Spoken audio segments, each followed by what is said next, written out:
when we come to the second color, in the same way that we've looked at line structure, is to understand that because we're a duality, all these things are operating in binaries. The first color and the second color are an essential polarity to each other and deeply related to each other, in the same way that the third and the fourth, the fifth and the sixth are binaries that are related to each other as polarities. So here we have the polarity of fear and hope. And it's very important to understand something about the influence of the second color on the second line. I consider second lines to be extraordinary. And extraordinary in that it is through the second line that any potential for spirituality exists.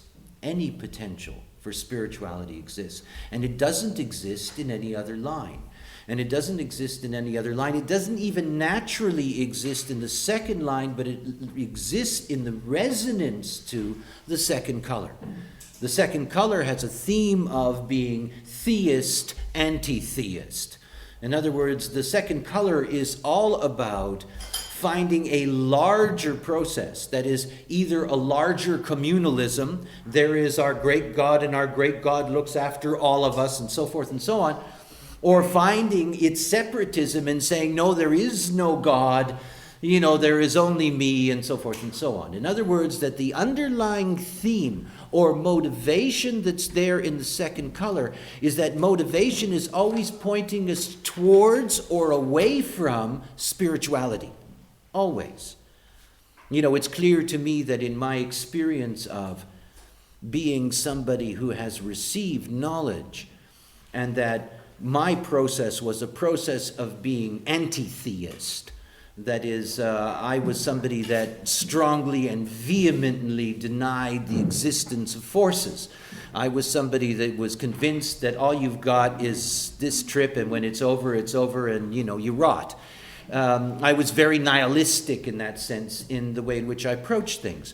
I have the 40th gate in the ego. The 40th gate is gate of denial.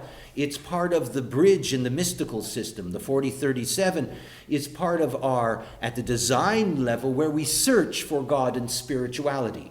The 37 always hoping and always open to the possibility. The 40 ready to deny any of that. So I was a great denier. And my 40th gate is the second line. Now look, I was called. I was called out of that second line. I was called out of that resonance to the second color. It was the only place where you could reach me. And my experience with the voice was that what the voice did to me was smash my ego. Not that you notice.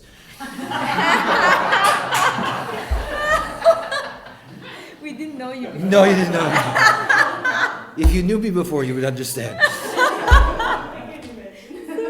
This was the only place where spirituality could actually get into me in that sense. So very important to understand something about second lines, wherever you see them, is that to recognize that underneath that second line is a motivation moving one through that line towards spirituality or away from it.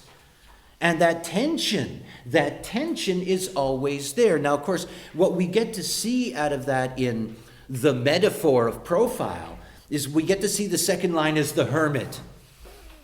And we get to see that second line hermit is about both. It's not just about the spiritual hermit that's sitting in the cave and meditating and whatever. It's also the hermit that is simply there because they are alone, that they realize that there is nothing else for them. And in that aloneness, all they want is to be left alone. So there is a great deal of potential emptiness that resonates through all second lines. And it's the emptiness that says, I've got to fill this up. So many second line beings, and particularly second line beings in terms of profile, that they have places and points within their life where the spiritual is irresistible. whether it's the church bells that they hear as a kid, or whether it's the New Age phenomena that might touch them later in their process, that there is a susceptibility in that sense, because that line is always resonating to that motive underneath. Life isn't worthwhile unless we know, in that sense, that there's a God or not. Or not. And it is the hope of not having either a God or not a God. It's the hope of finding that resolution. It's finding that resolution, and all second lines in their process, they are always going to be called at some point or another. And they're always going to be called in order for them to resolve that process. And these are beings that it's not a matter of the first line fear that you've got to be in the community, or you've got to be separate, or you've got to be concerned, or you've got to investigate. Remember, second lines are naturals. So they have nothing to do with that process, but they have to do with a larger process. That is, it's outside of the realm of the mundane. They're always being driven, they're always being motivated to find a spiritual value or not in what they meet in this life. One of the easiest ways to understand first and second color as a binary is to understand them in the concepts that we have of church and state. In other words, these are two basic themes that ground us. And these are two basic themes that bring us together. And they're very separate from each other. One of the things to recognize about the nature of fear as a color is that fear as a color leads to investigation, leads to establishing foundations, leads to creating on-the-ground realities in that sense. It is highly political in that way, whether that's communalist or whether that's separatist. But in dealing with the second color and in understanding something about the second line, that it is, in that sense, quote-unquote, a natural, there is no way in which the church is going to do that. In other words, the second color is all about waiting for the answer to come. It's not about working on the solution. Wait for God's word. Wait for the angel to come. Wait for the UFO to show up. Whatever the case may be. And one of the misunderstandings about the person in the cave is that most of the time the person in the cave doesn't know why they're in the cave. It's not like they decided. They don't know. And they're in the cave and they're waiting for something to happen. This is the theme of all second line beings, being in their house, doing their own thing, waiting for something to happen, waiting for the call. And again, it's so important to understand that this second color of waiting for the call is waiting for the answer to come to you beyond the mundane. It's not enough that the first color, first line person says to you, all right, this is the foundation, this is the way it works. That second line being is waiting for a higher calling. In other words, this is the real separation that we have between the realm of the mundane and the realm of God, the realm of spirituality, the higher values. The first color says, what are we? And the second color cries out, why are we? And that is their basic difference. And you can see how that's going to influence you in the way in that resonates. Again, most of you will not be able to find your particular color in your profile. However, by simply understanding your profile lines, more important than finding your own color is realizing how you're conditioned by others. In other words, second line beings, the moment they're around second color people, all of a sudden are being pulled into that, why are we here? What's the big answer? When am I going to meet God? All of these things. And they can be people who by their very basic nature aren't like that at all. And do not understand why all of a sudden they have these deep feelings inside about, the great unresolved questions. Of course, if we're objective and we stand above all of that, we see that basic duality in the first and second color, that this is the essential mix for us. We do need to know how to survive. We do need to know how to live physically in the world. Yet at the same time, that is not enough. It is not enough. We're not designed to just accept that. There has to be more. You know, it's always been my joke about the mystical, the spiritual, the religious. It's genetic, after all. We're designed to go in that direction, either positively or negatively. We are designed always to deal with that larger question. And so look at your second lines and recognize something. You know, let's say that you've got a second line in a logical gate in the mind. Just imagine.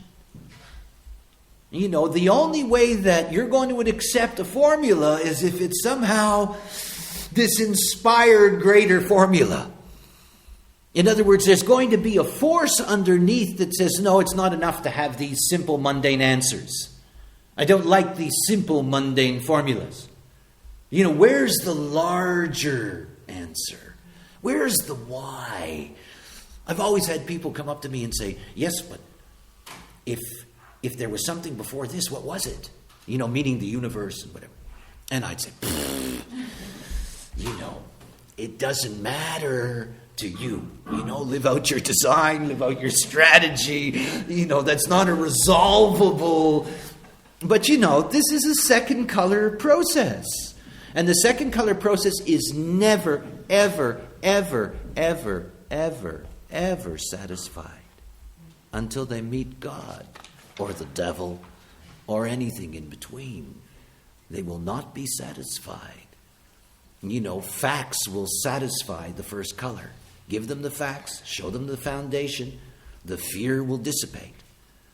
But that search deep within the second color, it never ends. And of course, it's one of those things that does not allow us to abandon spirituality. And it's one of the mysteries of God. You know, the scientific mysteries, one by one, we hammer them down and we know we'll get them all. But this mystery of the spiritual, you know, this mystery of the forces, this is only resolved one being at a time, like me. You see, it doesn't matter whether you believe me. It doesn't matter whether you understand it. Only I have been there. And for me, it's resolved. I have no second color themes anymore. I've been there. I know it's there. I've met it. And that's the only way that that dissipates. There is no search in me, nor a need for denial. It's just not there. And that the only way that the second color is ever satisfied is when it has that experience. One of the things that I know about my work is that human design brings the spiritual satori that all second colors motivate us towards. That as long as you get to that point where you live out the experience of truly being you, you will see the magic that life provides. And you will see the magic that the forces are truly there. But that's something that every single human being has to meet on their own. Nobody can deliver it. Nobody can deliver it. It's why since the 1780s and the beginning of the nine-centered being that religion has been in such trouble. Because it cannot be given the way of the first color. You know, you cannot say that it's a fact that Jesus walked on water or Gabriel spoke to Mohammed on the Temple Mount. You cannot, because nobody's going to, well, not nobody, but most of us in the secular world are not going to accept that as anything other than perhaps a possibility, perhaps a myth, perhaps a legend. And so all of that first color attempt to influence the second color doesn't exist anymore. It doesn't. That's why I know in moving into a 6-line phase that each and every one of us has to find that in their own experience as themselves. And that you're not going to meet spiritual truth, whatever that happens to be for you, until you meet it as yourself. You'll just notice that none of the 6 motivations are about love or hate. And that's very important to understand, because that is not truly a question for us. However, it happens to be what happens to us when we live out the not-self and get caught up into all of these things. But I want to close with something about the nature of looking at the way in which this impacts on you. Obviously, if you're looking at a second line profile, you have two second line profiles in which the personality is second line. You have two profiles in which that second line is going to be the design. And as we have seen in the limitation of the personality, that the impact on that can be very different. Somebody who is a 2-4, as an example, has a personality that longs for a spiritual answer, has a personality that longs for an answer, and can have a body that denies it. Or if you have somebody who has a second line at the design level, it's that their body is seeking the answer, and their personality can be deeply confused about what answer, and what are we looking for, and why. Because it's not participating in that sense, because it is, again, the limitation of the personality. So important to realize that because we are all influenced through our profiles by resonance with others who have the color that resonates to it, that if you are walking around with a second line profile, that you have to begin to put in perspective for yourself what this larger question really is about. And it's one of the things to understand, most importantly, there is nothing more powerful in the world, nothing, than a second line that receives the call. Nothing. I know. You have a second line that receives the call. It's why I always call the 2-4s the great missionaries.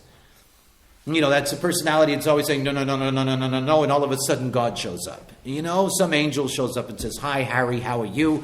And Harry opens the door of the cave and goes racing out into the world saying, "I just met," you know. And there's nothing like them. Because you see, again, this is my whole point about understanding the second color. At the moment that you meet it, whether you meet it as phenomena that's there, in other words, you meet the forces, or you meet the darkness of the emptiness of forces, which is also on the other side, it's only then that this stops being a theme. And it means that all of us are driven to that threshold. Recognize that. We are intended to be spiritual in the sense that we find our wholeness. We are designed to get to a point of being able to integrate the illusion of our separateness with the totality of creation. We are driven there genetically. And that you can see that all of us, in one way or another, it's very, very hard to find a human being that has no second lines, as an example. You're always going to have in the world this theme of the second color, driving us to have these greater answers. You know, the September 11, by the way, the date 9/11, which is kind of cute because that's the number you call when there's an emergency. This event that took place on 9/11, when they did one of the very first memorials, and they brought up all of these various, religious officials, whether it was, priests or rabbis or mullahs or whatever, and they put them all on stage and they did all their thing. And then it was in the States, obviously, and they invited, the last religious speaker was Billy Graham, who's a famous American evangelist, Protestant evangelist, very, very old at this point. And he stood up there and he said something very interesting. His concern was that everybody was going to question God. And one of the things he said was, that it's all right to be angry at God. And it's all right to question it. And of course, this is the whole difficulty that we have with those who speak of spirituality, yet have not actually lived the experience. That all of these questions are unresolved questions, and everybody is pointing. There is nobody that can say that Allah is not greater than Jesus, or whatever, however you want to put all these things and all of these equations that people have, because we don't have first line resolution. So each and every one of us has to find our point of faith or lack of faith in this life in order to be liberated. In order to be liberated. So this second color, a very, very important theme. And you can see what happens with the second color is ultimately its harmony is the fifth color. The heretic, the heretical conditioning, so that you take that theist, anti-theist revelation on either side, and then you go out there and you pump it out to everybody. And this is what we universalize more than anything else. This is the great battle line that we're meeting now. My God's better than your God. I had a friend of mine who's a graphic artist sent me this wonderful picture of the Pope leaning down and opening the door of, in St. Peter's, I think once every 20 years or whatever, they have this place. Over the door, he had changed the inscription and it just wrote, "My God's better than your God." This is part of our unresolved question of faith. And of course, for me, it is so clear that all of that is a chimera because all of that is genetically structured. When I taught the mystical way and I taught the way the whole, which mysticism is structured and religion is built, it's clear to see that all of these different ways of approaching spirituality are written in us. And only when we begin to see that these are all aspects of a whole are we going to feel whole. So each and every one of us, based on the second color, we all have to meet this trial in life. And it is the trial of whether we can embrace the spiritual or not. Not a choice. And you're deeply influenced by the beings around you because you're influenced by all those second colors that are in the world.